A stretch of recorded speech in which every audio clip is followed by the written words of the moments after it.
उत्तराखंड का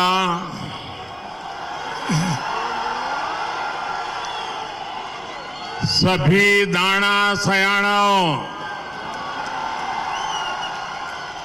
दीदी भुलियों, चच्ची बोड़ियां और भाई बहनों,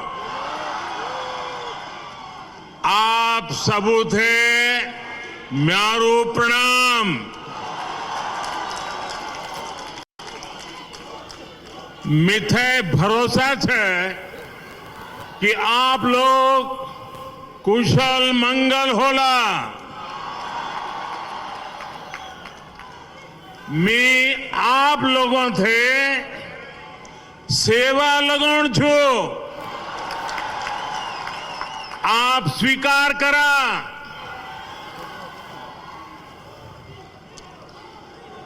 उत्तराखंड के गवर्नर श्रीमान गुरमीत सिंह जी, यहां के लोकप्रिय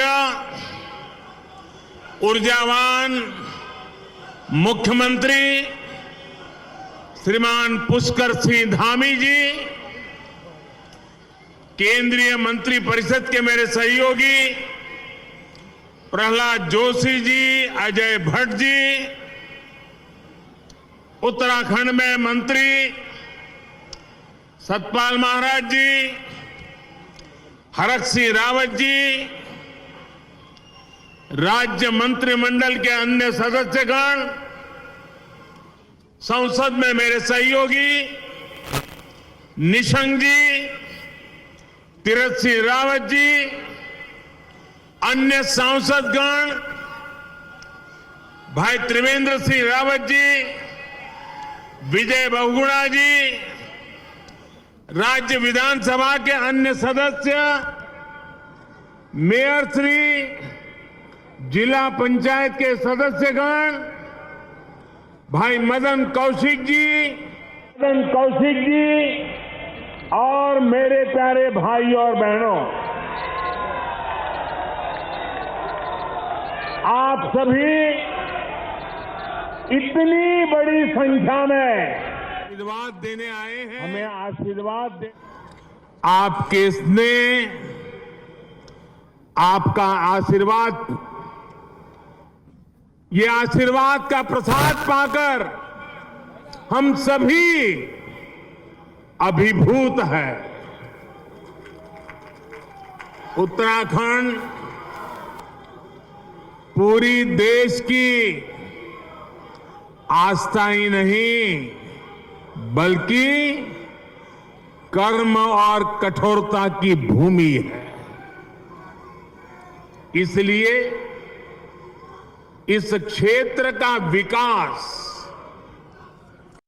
यहां को भव्य स्वरूप देना आस्था ही नहीं, बल्कि कर्म और कठोरता की भूमि है। इसलिए इस क्षेत्र का विकास, यहां को भव्य स्वरूप देना डबल इंजन की सरकार की सर्वोच्च प्राथमिकता है।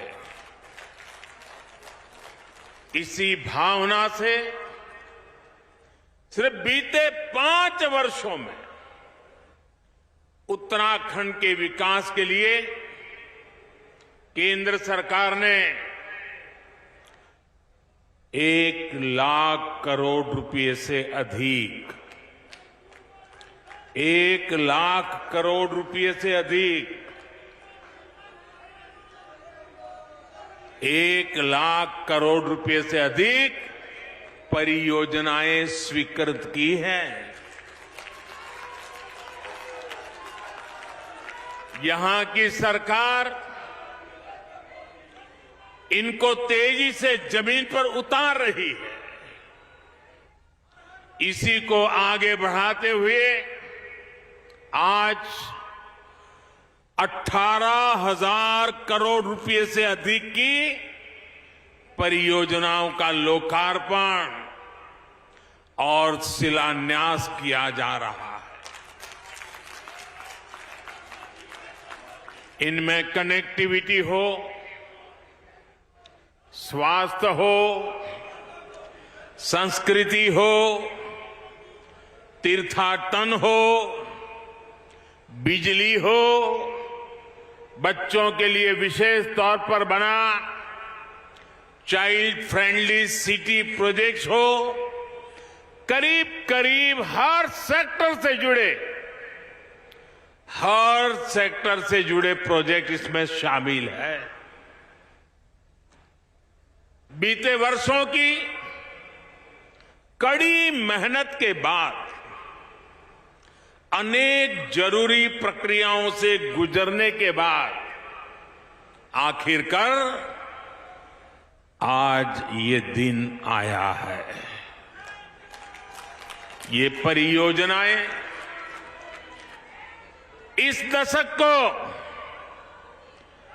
मैंने केदारपुरी की पवित्र धरती से कहा था, आज मैं देहरादून से दोहरा रहा हूं। ये परियोजनाएं इस दशक को उत्तराखंड का दशक बनाने में अहम भूमिका निभाएगी।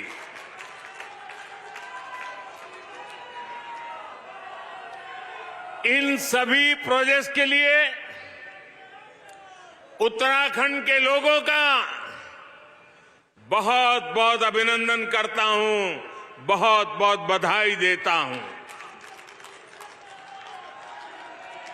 जो लोग पूछते हैं कि डबल इंजन की सरकार का फायदा क्या है, वो आज देख सकते हैं कि डबल इंजन की सरकार कैसे उत्तराखंड में विकास की गंगा बहा रही है।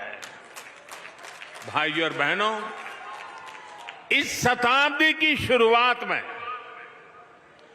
अटल बिहारी वाजपेयी जी ने भारत में कनेक्टिविटी बढ़ाने का अभियान शुरू किया था, लेकिन उनके बाद 10 साल देश में ऐसी सरकार रही जिसने देश का, उत्तराखंड का बहुमूल्य समय व्यर्थ कर दिया।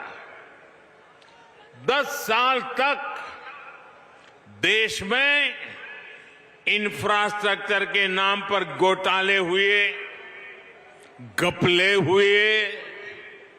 इससे देश का जो नुकसान हुआ उसकी भरपाई के लिए हमने 2 गुनी गति से मेहनत की और आज भी कर रहे हैं।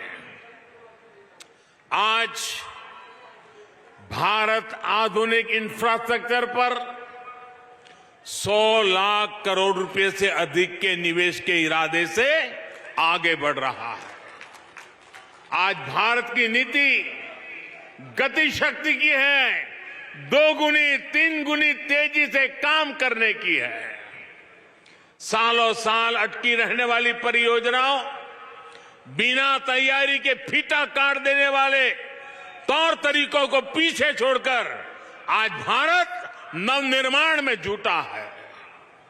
21वीं सदी के इस कालखंड में भारत में कनेक्टिविटी का एक ऐसा महायज्ञ चल रहा है जो भविष्य के भारत को विकसित देशों की श्रृंखला में लाने में बहुत बड़ी भूमिका निभाएगा। इस महायज्ञ का ही एक यज्ञ आज यहां देवभूमि में हो रहा है। भाइयों और बहनों, इस देवभूमि में श्रद्धालु भी आते हैं, उद्यमी भी आते हैं, प्रकृति प्रेमी सैलानी भी आते हैं। इस भूमि का जो सामर्थ्य है उसे बढ़ाने के लिए यहां आधुनिक इंफ्रास्ट्रक्चर पर अभूतपूर्व काम किया जा रहा है। 4 धाम ऑल वेदर रोड परियोजना के तहत आज देवप्रयाग से श्रीकोट और ब्रह्मपुर से कोडियाला, वहां के प्रोजेक्ट्स का लोकार्पण किया गया है। भगवान बद्रीनाथ तक पहुंचने में लामबगड़ लैंडस्लाइड के रूप में जो रुकावट थी, वो भी अब दूर हो चुकी है। इस लैंडस्लाइड ने देश भर के न जाने कितने तीर्थयात्रियों को बद्रीनाथ जी की यात्रा करने से या तो रोका है या फिर घंटों इंतजार करवाया है, और कुछ लोग तो थक करके वापस भी चले गए। अब बद्रीनाथ जी की यात्रा पहले से ज्यादा सुरक्षित और सुखद हो जाएगी। आज बद्रीनाथ जी गंगोत्री और यमुनोत्री धाम में अनेक सुविधाओं से जुड़े नए प्रोजेक्ट पर भी काम आरंभ हुआ है। भाइयों और बहनों, बेहतर कनेक्टिविटी और सुविधाओं से पर्यटन और तीर्थाटन को कितना लाभ होता है, बीते वर्षों में केदार धाम में हमने अनुभव किया है। केदारनाथ त्रासदी से पहले 2012 में 5,70,000 लोगों ने दर्शन किया था, और ये उस समय का एक रिकॉर्ड था। 2012 में यात्रियों की संख्या का एक बहुत बड़ा रिकॉर्ड था, जबकि कोरोना काल शुरू होने से पहले 2019 में 10 लाख से ज्यादा लोग केदारनाथ जी के दर्शन करने पहुंचे थे। यानी केदार धाम के पुनर्निर्माण ने न सिर्फ श्रद्धालुओं की संख्या बढ़ाई, बल्कि वहां के लोगों को रोजगार, स्वरोजगार के भी अनेकों अवसर उपलब्ध कराए हैं।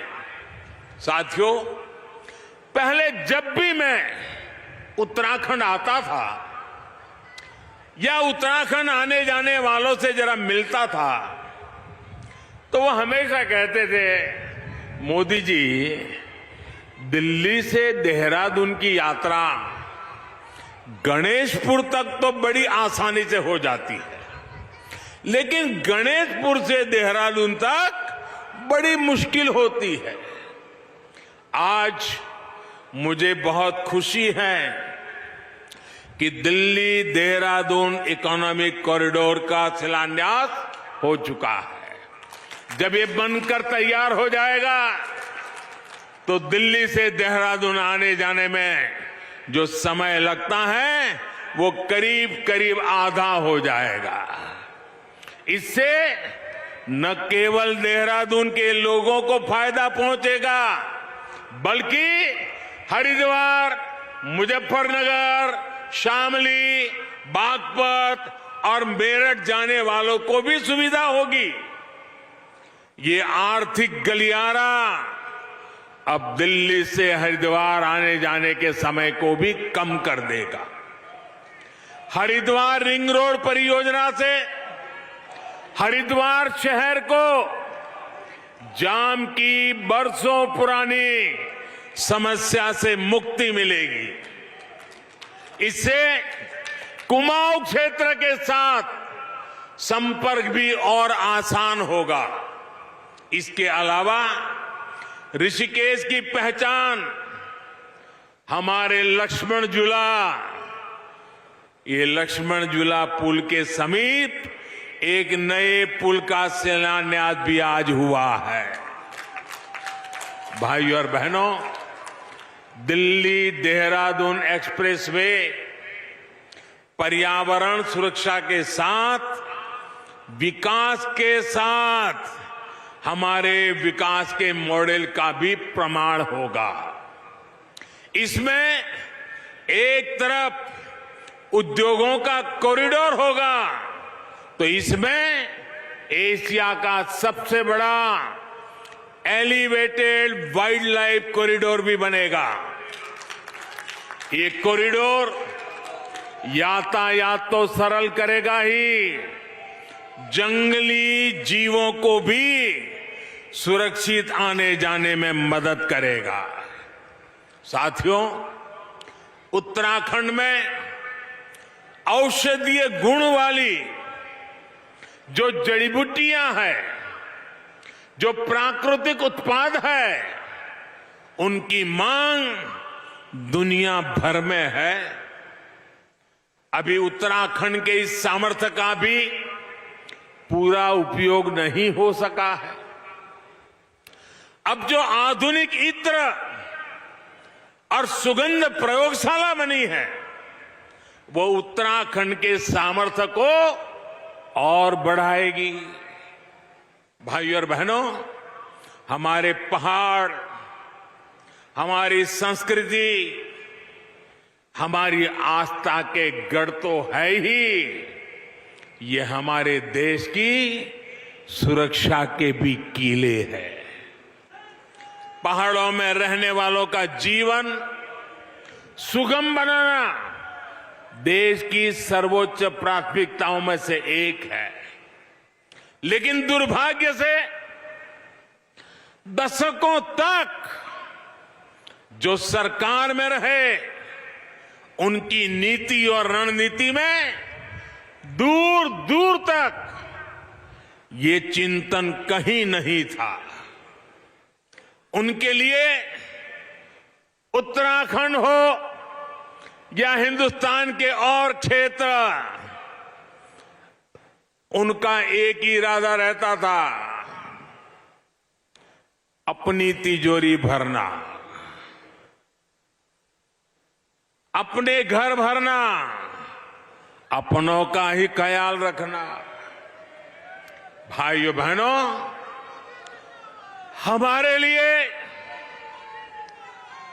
हमारे लिए उत्तराखंड तप और तपस्या का मार्ग है।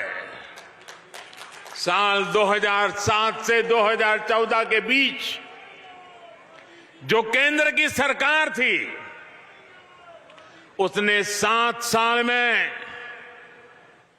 उत्तराखंड में केवल, हमारे पहले जो सरकार थी उसने 7 साल में क्या काम किया?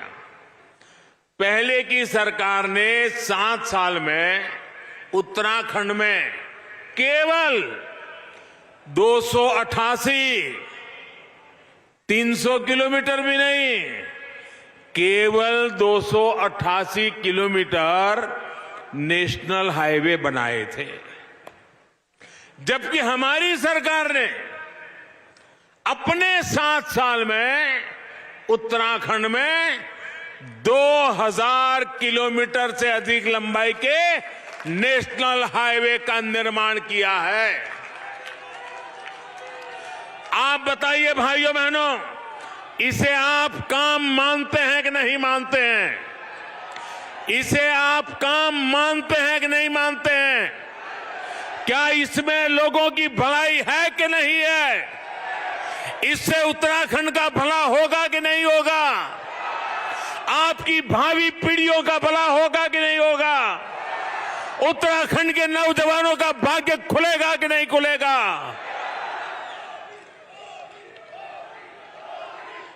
इतना ही नहीं, पहले की सरकार ने उत्तराखंड में नेशनल हाईवे पर 7 साल में 600 करोड़ के आसपास खर्च किया। कितने 600 करोड़। कितने समय में? 7 साल में।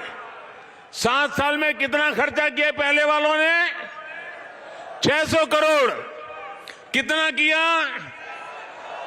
अब जरा सुन लीजिए, जबकि हमारी सरकार ने इन 7-7.5 साल में 12,000 करोड़ रुपए से अधिक खर्च कर चुकी है। कहां 600 करोड़ और कहां 12,000 करोड़ रुपया। आप मुझे बताइए, हमारे लिए उत्तराखंड प्राथमिकता है कि नहीं है? आपको विश्वास हो रहा है कि नहीं हो रहा है? हमने करके दिखाया है कि नहीं दिखाया? हम जी जान से उत्तराखंड के लिए काम करते हैं कि नहीं करते हैं? और भाइयों बहनों, ये सिर्फ एक आंकड़ा भर नहीं है। जब इंफ्रास्ट्रक्चर के इतने बड़े प्रोजेक्ट पर काम होता है तो कितनी चीजों की जरूरत होती है। सीमेंट चाहिए, लोहा चाहिए, लकड़ी चाहिए, ईंट चाहिए, पत्थर चाहिए, मजदूरी करने वाले लोग चाहिए, उद्यमी लोग चाहिए, स्थानीय युवाओं को अनेक प्रकार का लाभ का अवसर पैदा होता है। इन कामों को जो श्रमिक लगते हैं, इंजीनियर लगते हैं, मैनेजमेंट लगता है, वो भी अधिकतर स्थानीय स्तर पर जुट जाते हैं। इसलिए इंफ्रास्ट्रक्चर के ये प्रोजेक्ट अपने साथ उत्तराखंड में रोजगार का एक नया इकोसिस्टम बन रहे हैं, हजारों युवाओं को रोजगार दे रहे हैं। आज मैं गर्व से कह सकता हूं, 5 साल पहले मैंने कहा था, जो कहा था उसको दोबारा याद कराने की ताकत राजनेताओं में जरा कम होती है, मुझ में है।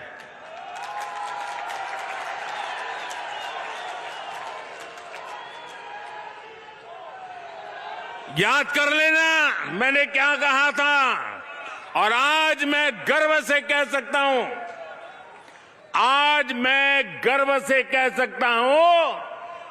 उत्तराखंड का पानी और जवानी उत्तराखंड के काम ही आली।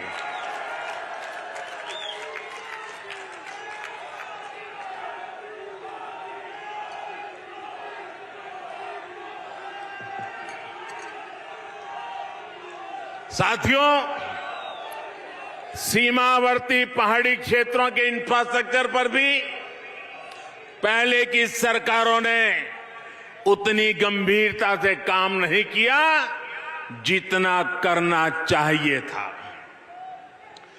बॉर्डर के पास सड़कें बने, पुल बने, इस और उन्होंने ध्यान नहीं दिया। वन रैंक वन पेंशन हो, आधुनिक अस्त्र शस्त्र हो, या फिर आतंकवादियों को मुंह तोड़ जवाब देना हो, जैसे उन लोगों ने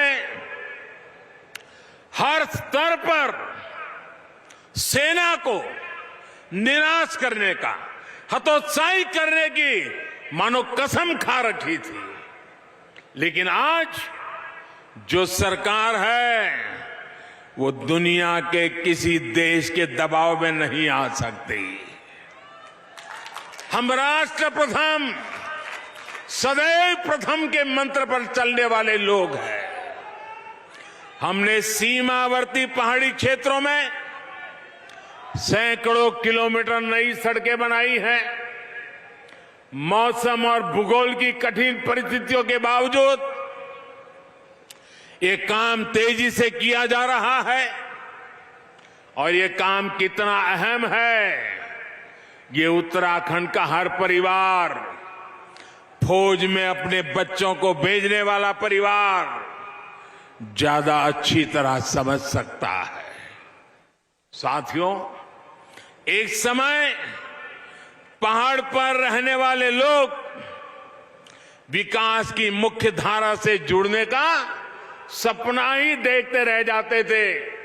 पीढ़ियां बीत जाती थी, वो यही सोचते थे हमें कब पर्याप्त बिजली मिलेगी, हमें कब पक्के घर बनकर मिलेंगे, हमारे गांव तक सड़क आएगी या नहीं आएगी, अच्छी मेडिकल सुविधा मिलेगी या नहीं, और पलायन का सिलसिला आखिरकार कब रुकेगा। जाने कितने ही प्रश्न यहां के लोगों के मन में थे। लेकिन साथियों, जब कुछ करने का जुनून हो, जब कुछ करने का जुनून हो तो सूरत भी बदलती है और सीरत भी बदलती है। सूरत भी बदलती है और सीरत भी बदलती है। और आपका ये सपना पूरा करने के लिए हम दिन रात मेहनत कर रहे हैं।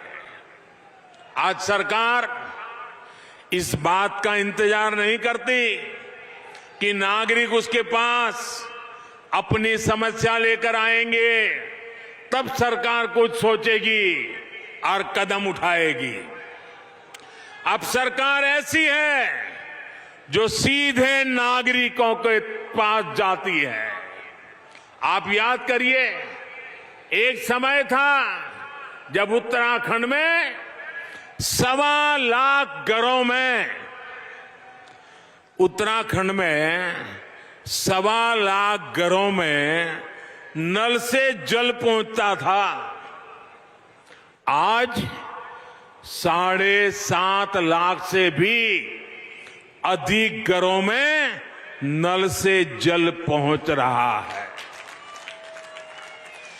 अब घर में किचन तक नल से जल आए हैं, तो माताएं बहनें मुझे आशीर्वाद देगी कि नहीं देगी? हम सबको आशीर्वाद देंगे कि नहीं देंगे?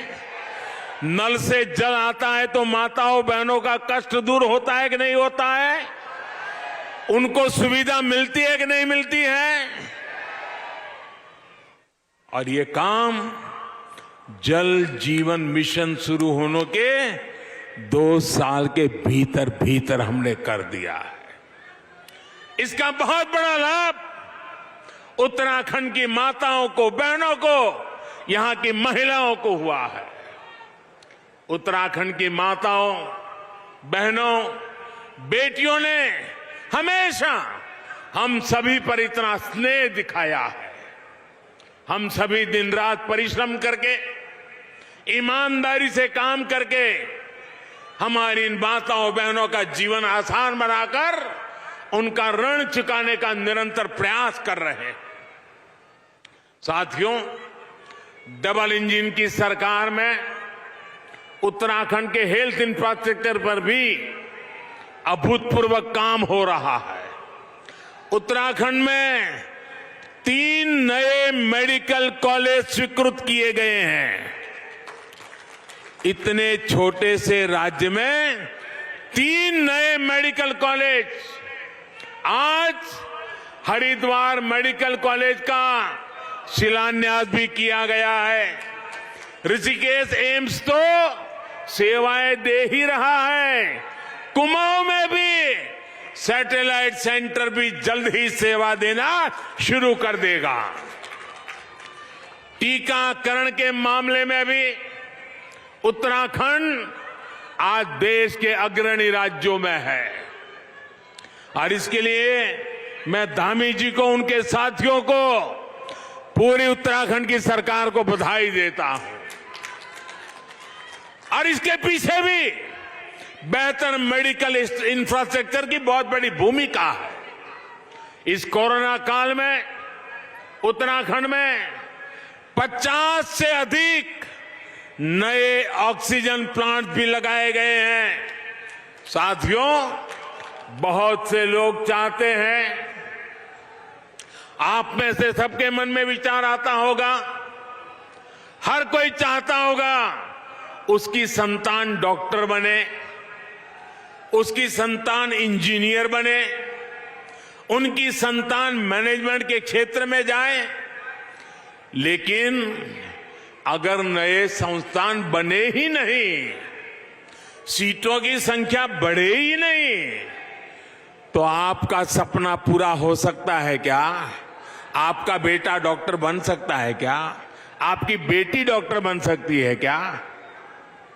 आज देश में बन रहे नए मेडिकल कॉलेज, नई आईआईटी, नए आईआईएम, विद्यार्थियों के लिए प्रोफेशनल कोर्स की बढ़ रही सीटें देश की वर्तमान और भावी पीढ़ी के भविष्य को मजबूत करने का काम कर रही है।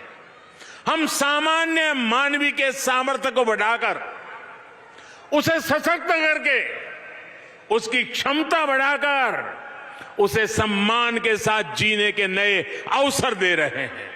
साथियों, समय के साथ हमारे देश की राजनीति में अनेक प्रकार की विकृतियां आ गई है और आज इस बारे में भी मैं उत्तराखंड की पवित्र धरती पर कुछ बात बताना चाहता हूं।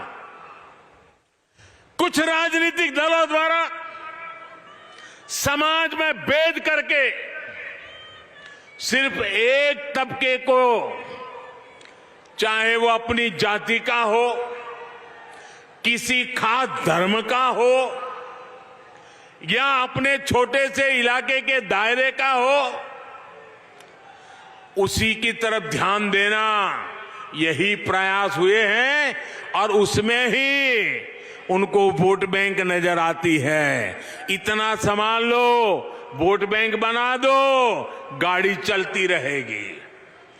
इन राजनीतिक दलों ने एक और तरीका भी अपनाया है।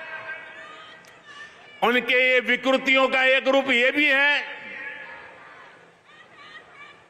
और वो रास्ता है जनता को मजबूत नहीं होने देना,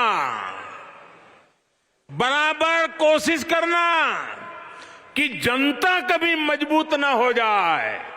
वे तो यही चाहते रहे, ये जनता जनार्दन हमेशा मजबूर बनी रहे। मजबूर बनाओ, जनता को अपना मोहताज बनाओ ताकि उनका ताज सलामत रहे। इस विकृत राजनीति का आधार रहा कि लोगों की आवश्यकताएं पूरी ना करो, उन्हें आश्रित बनाकर रखो। इनके सारे प्रयास इसी दिशा में हुए कि जनता जनार्दन को ताकतवर नहीं बनने देना है। दुर्भाग्य से इन राजनीतिक दलों के लोगों ने भी ये सोच पैदा कर दी कि सरकार ही हमारी माई बाप है, अब जो कुछ भी मिलेगा सरकार से ही मिलेगा, तभी हमारा गुजारा होगा। लोगों के मन में भी ये घर कर गया। यानी एक तरह से देश के सामान्य मानवी का स्वाभिमान, उसका गौरव सोची समझी रणनीति के तहत कुचल दिया गया, उसे आश्रित बना दिया गया। और दुखद ये कि ये सब करते रहे और कभी किसी को भनक तक नहीं आने दी। लेकिन इस सोच, इस अप्रोच से अलग हमने एक नया रास्ता चुना है। हमने जो रास्ता चुना है वो मार्ग कठिन है, वो मार्ग मुश्किल है, लेकिन देश हित में है, देश के लोगों के हित में है।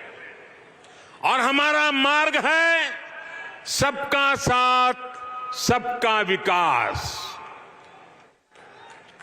हमने कहा कि जो भी योजना लाएंगे सबके लिए लाएंगे, बिना भेदभाव के लाएंगे। हमने वोट बैंक की राजनीति को आधार नहीं बनाया, बल्कि लोगों की सेवा को प्राथमिकता दी। हमारी अप्रोच रही कि देश को मजबूती देनी है। हमारे देश कब मजबूत होगा? जब हर परिवार मजबूत होगा। हमने ऐसे समाधान निकाले, ऐसी योजनाएं बनाई जो भले वोट बैंक के तराजू में ठीक नहीं बैठे, लेकिन वो बिना भेदभाव आपका जीवन आसान बनाएगी, आपको नए अवसर देगी, आपको ताकतवर बनाएगी। और आप भी नहीं बचाएंगे, आप में से कोई नहीं चाहेगा कि आप अपने बच्चों के लिए एक ऐसा वातावरण छोड़ें जिसमें आपके बच्चे भी हमेशा आश्रित जीवन जिए। जो मुसीबतें आपको विरासत में मिली, जिन कठिनाइयों में आपको जिंदगी गुजारनी पड़ी, आप भी नहीं चाहेंगे कि आप भी वो विरासत, वो मुसीबतें बच्चों को वैसे ही देकर जाएं। हम आपको आश्रित नहीं, आत्मनिर्भर बनाना चाहते हैं। जैसे हमने कहा था,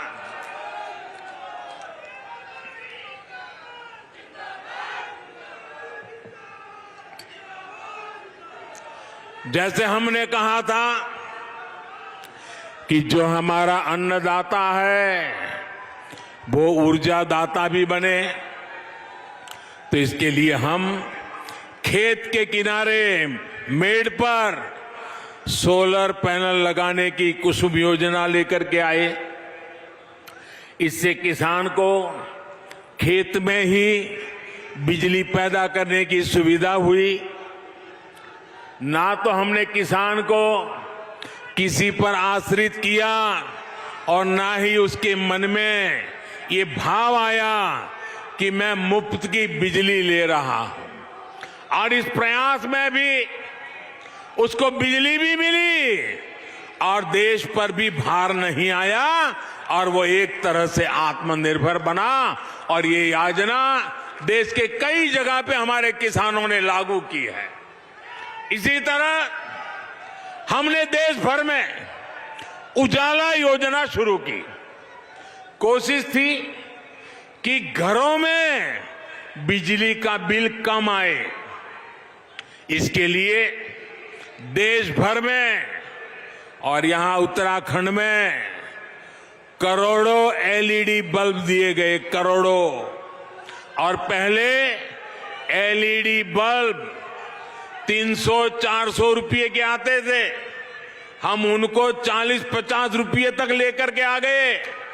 आज लगभग हर घर में एलईडी बल्ब इस्तेमाल हो रहे हैं और लोगों का बिजली का बिल भी कम हो रहा है।